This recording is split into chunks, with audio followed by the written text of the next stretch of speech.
Welcome, everyone. It is episode 41 of the Dance to Oneness podcast. This week, we are talking about embodied movement. So, what is embodied movement?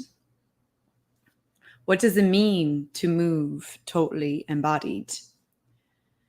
And some questions that I asked. I did a little survey around before I started this podcast. What would people like to know about movement and embodied movement? And some questions were, what does it take to move without judgment? What does moving without judgment mean? How does that look? And some other questions were, which we'll explore on today's episode, was the embodying consciousness. What does that mean? What does that look like to embody consciousness? And can you dissipate fear and abuse energy from the body with dance? So these are some of the questions that was sent to me for this week's show from the listeners, who are you guys, who are curious about this topic. And I will address all of these tonight, and also just speak to my own experience as well. So welcome if you're joining on the live stream. If you're listening to this in the future, welcome. So first up, let's start with what is embodied movement? Embodied movement is really anywhere you are dropping out of your head into your body and moving your body, not from the control or the form and structure of how you think your body should move, but really from the question and the curiosity of, hey, body, how would you like to move right now? So it's really embodied movement is where you allow your body to move, where you allow your body to lead, where you allow your body to show you what movement it would like, what movement it could create and it could be without you trying to control it, dominate it, stop it, limit it, or even you determining what's appropriate and not appropriate. So, like, if you look at the energy of you, how old were you when you first started to judge what movement was right or wrong? And so a lot of us were very young when we first started to judge what was the right or wrong movement.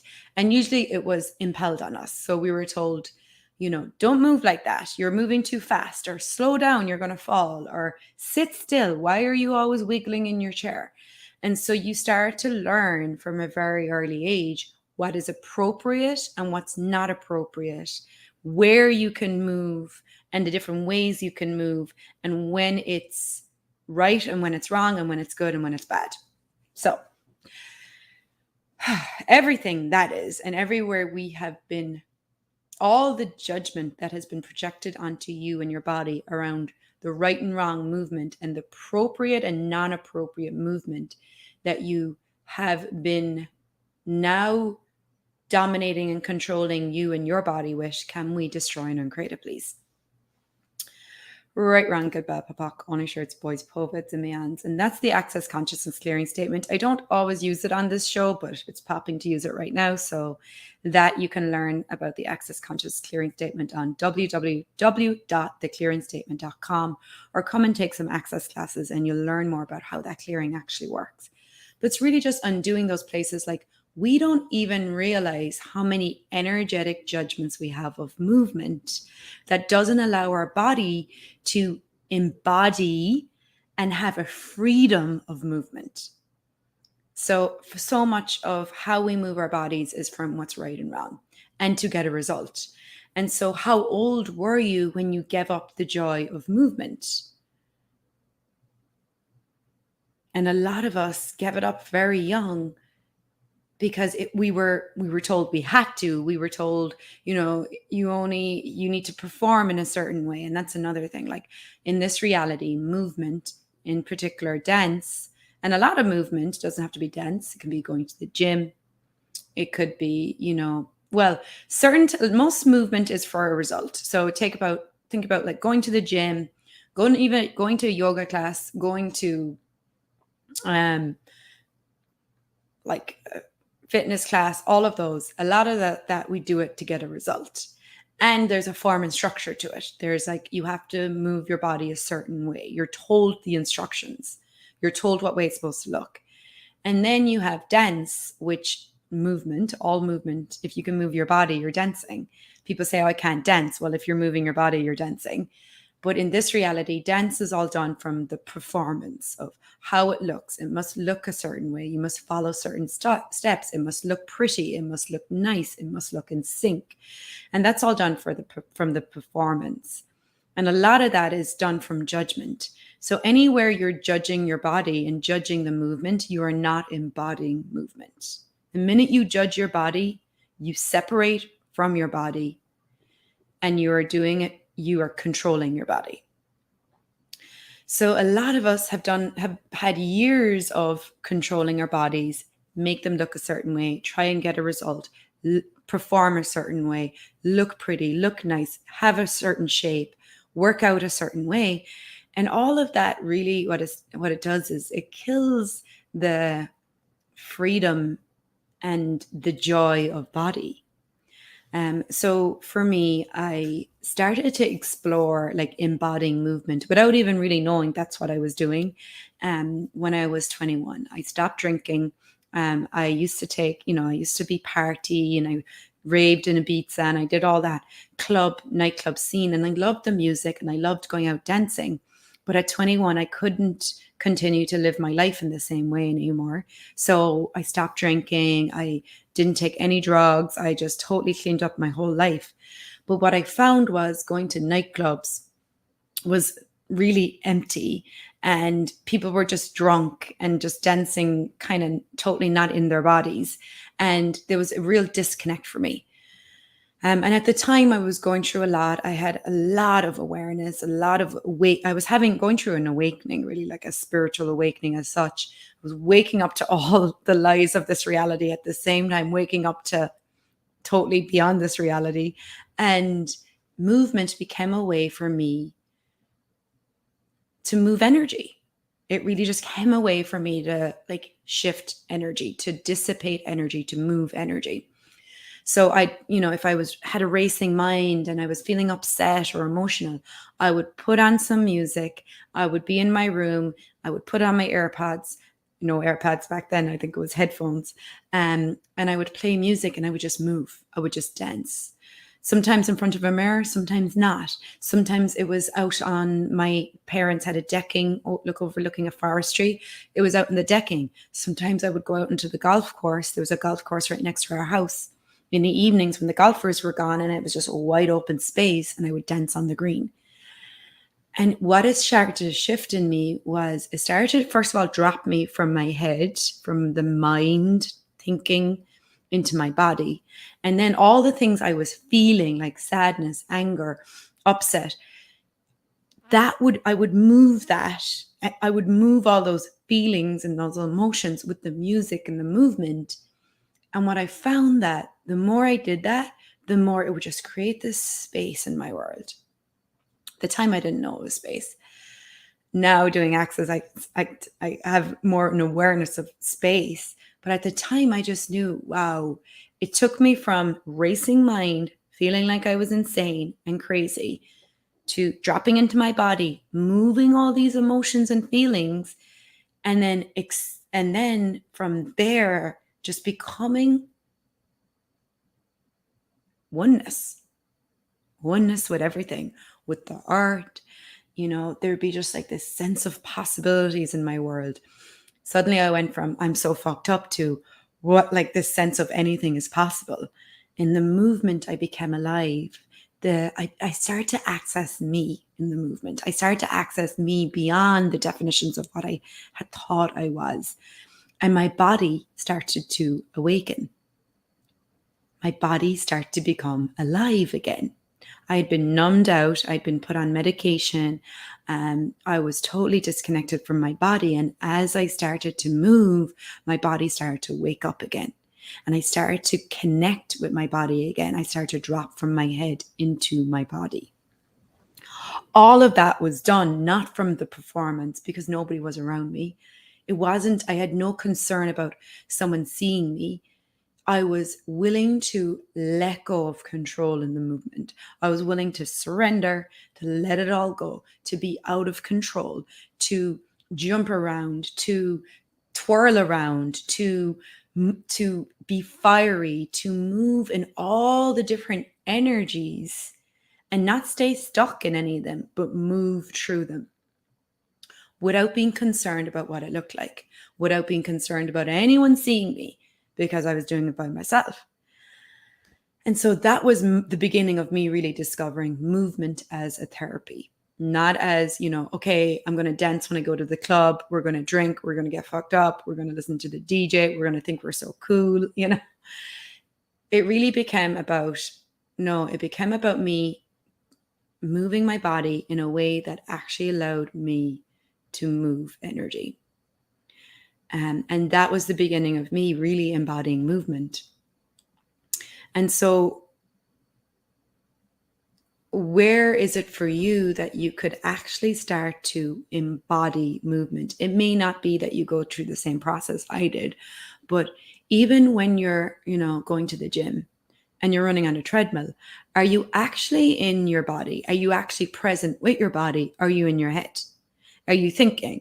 Are you timing yourself? Are you looking around you, seeing who's watching, seeing what other people are doing?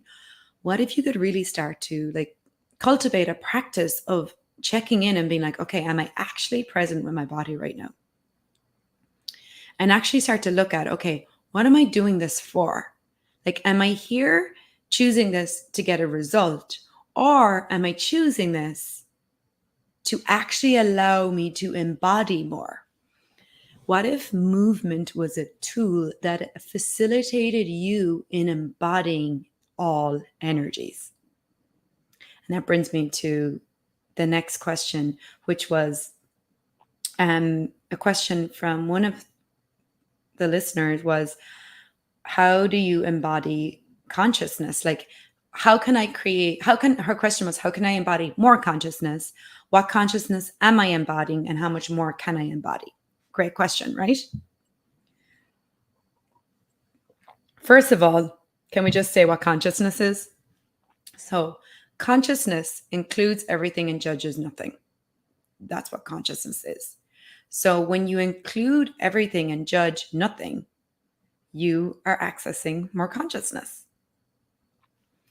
So as you move your body, do you choose movement from being out of judgment? And that also requires you to be out of control, right? So what movement could you choose that allows you to be out of control? And that's for me where the dance came in, because the dance was a place where I could be out of control. I didn't have to do a form and structure to the movement. I could really just move and allow my body to really show me and guide me and allow my body to be the leader. Your body is the one moving. If you didn't have a body, you wouldn't need to move. So for what reason would you not allow your body to lead? And so embodying consciousness is the willingness, number one, to move without judgment. And then also the willingness to let go of control, to not have to be right, to not have to portray an image, to not have to look a certain way. And it's actually, it sounds great, right? But so many people resist it because control is so much more valuable than being out of control to us. We've spent so many years, so much energy controlling our world, controlling our body, dominating it, manipulating it, telling it what to do, telling it how to look, telling our bodies what to wear, telling our bodies how to move, when to move, and what way to move it. And only when we move, do we only move when we need to get a result. So the idea of moving your body from the joy of it and really out of control, not controlling it, letting go of your mind, letting go of what it looks like, it will bring up shit in your world. And so a lot of people resist it, not because, and they'll say it's because, no, I don't like to move that way, or I don't like to dance, I don't want to do that. It's not because of that. That's the That's the reason and justification. Really, it's the vulnerability of letting go of control. It's the vulnerability of letting go of the image of what you think you are, the definitions of you. And what I found is in the movement, and this is a weird word, I don't use it much, but I'll use it because for some of you it will read, it was like death of my ego. And ego, whatever, mind, whatever you want to call it, death of the mind. It was like, it was allowing my mind to be destroyed, really. Death of the ego. Because what would happen was, well, just to forward on from dancing by myself in Ireland, I then found a practice called 5 Rhythms, which was a bunch of people who all get together in, you know, in a studio, and there's a facilitator who leads the classes and plays music and facilitates and holds space. And so I found there was a bunch of people doing what I did at home, but there was actually a teaching to it, and there was a facilitation to it, and there was a process to it. And so when I found that, I was like, oh my God, I'm not alone. Like, I'm not alone in the world. There's other people who do the stuff that I do. And so in moving from doing this by myself in my bedroom at home to I'm now doing it with a group of people, that was really more of like death of my mind, death of the ego, because I could so see when I would start, even though I knew what the movement created for me, I could so see the lies of the mind. Oh, I don't want to do this. This is stupid. You look ridiculous. Do you really want to be here? These people are freaks. Are you going to dance with them? These people are weirdos. You don't belong here. All this stuff in my mind that was set up to control me, to limit me, to keep me in the box of control.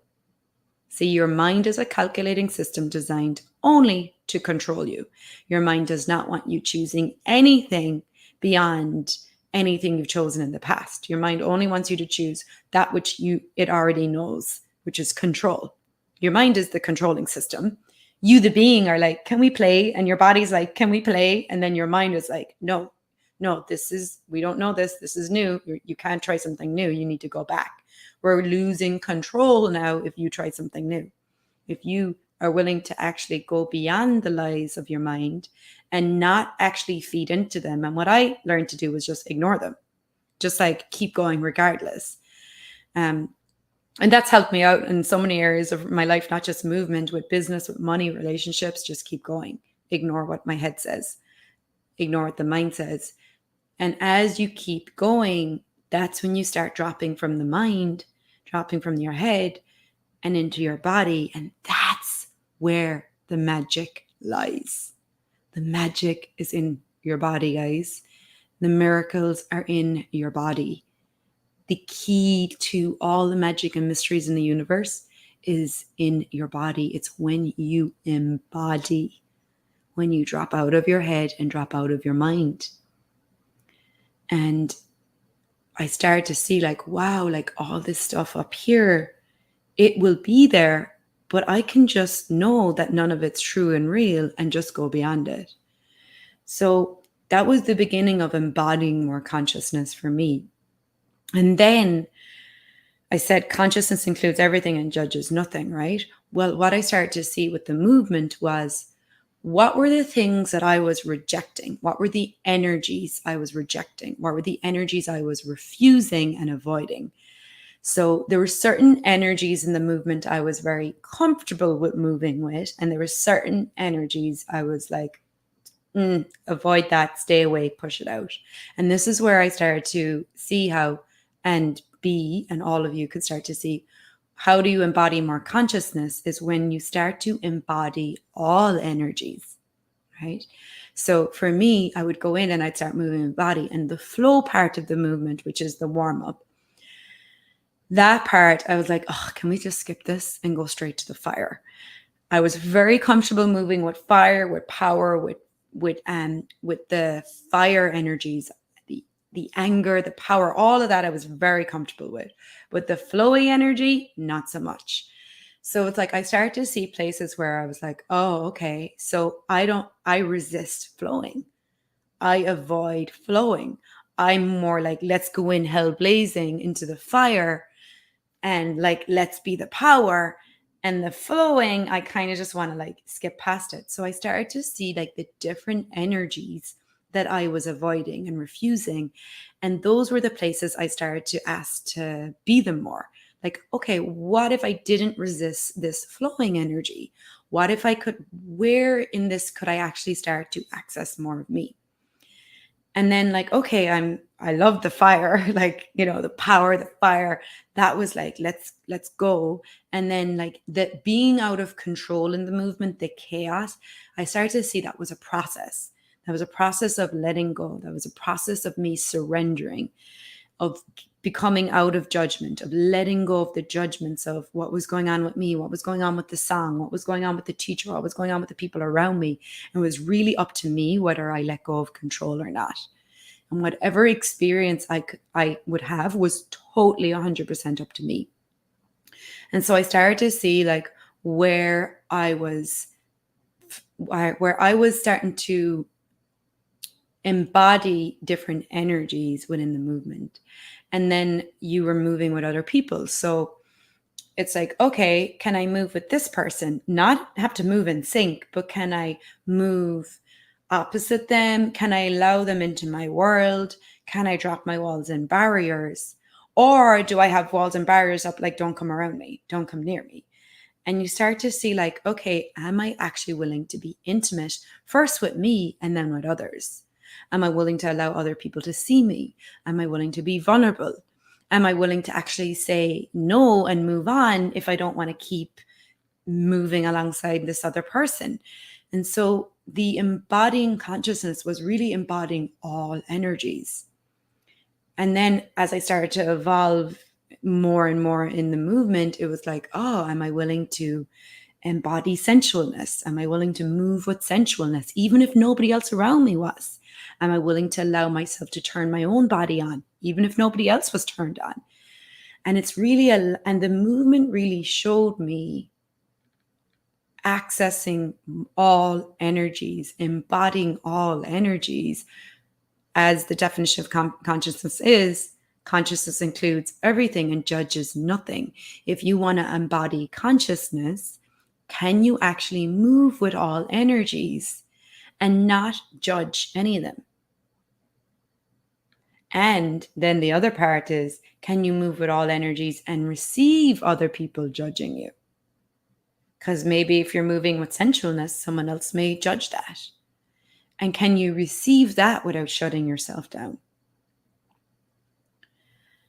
So what energies do you resist and refuse and avoid moving with? And what energies are you comfortable and feel good moving with? And if you start to look at the parts of the movement, and even if you don't, dance, that's okay. If you go to the gym, look at like, what is it that you're comfortable with and what is it that you avoid? And what if you start to lean more into what you avoid and you resist? Like if you're listening to me and you're like, I would never dance. Don't ever put me dancing. Don't ever put me in a movement class with Amy or anyone else.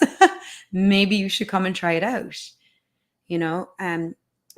I was resisting, like I asked my body recently what was the type of form of movement that I resisted the most, that my body actually wanted to do. And it was weight training. And I had a lot of judgments about weights and weight training. And then I actually asked my body to, okay, find me a class that will do weight training in a way that's fun for me. And I did, I found one. And since I started, I'm so much stronger in my body. I have so much more sense of just power and strength, and I'm having a great time. So it's like, what if the movement that you've been avoiding, so let me ask you this. What is the movement that your body has been asking for that you have been avoiding? And if you didn't avoid it and would actually choose it, what would it create for you, your body, and your life?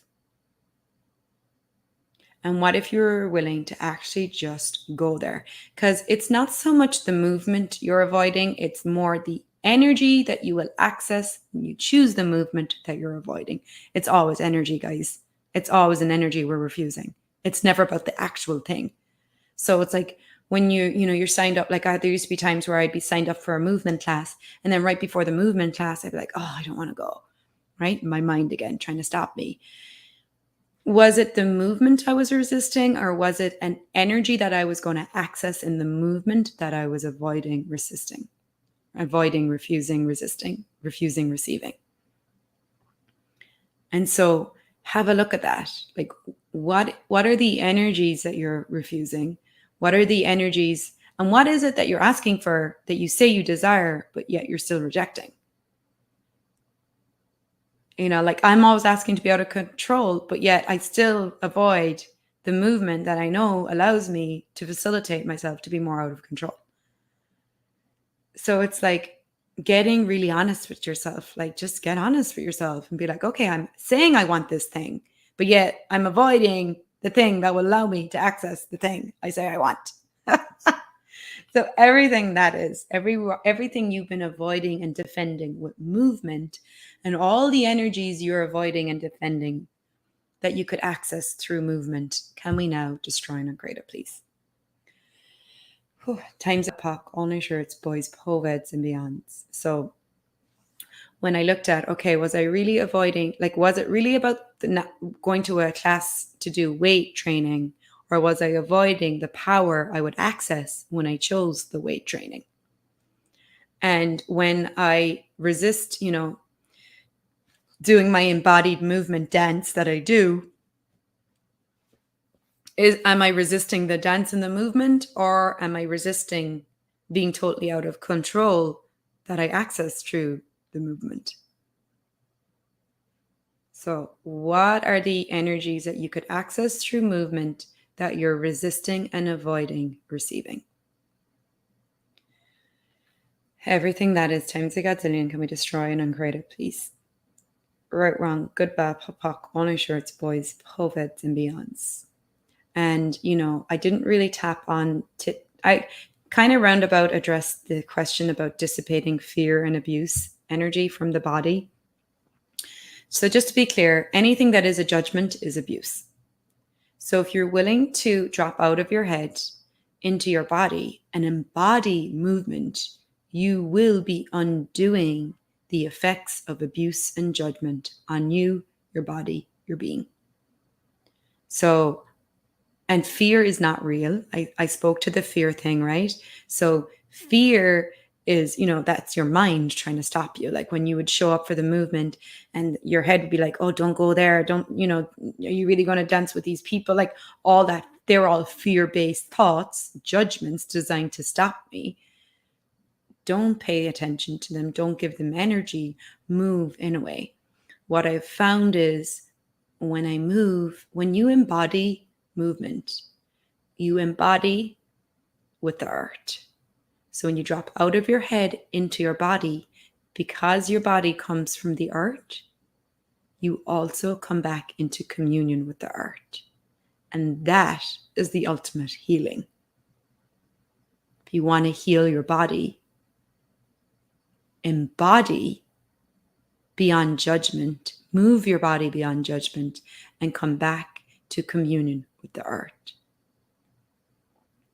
I have found many different awarenesses, healings, like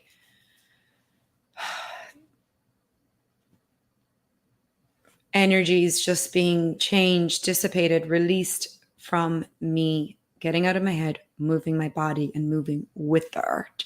So once if you are embodying movement, you are moving with the earth. You cannot embody and not move with the earth because your body is not separate from the earth.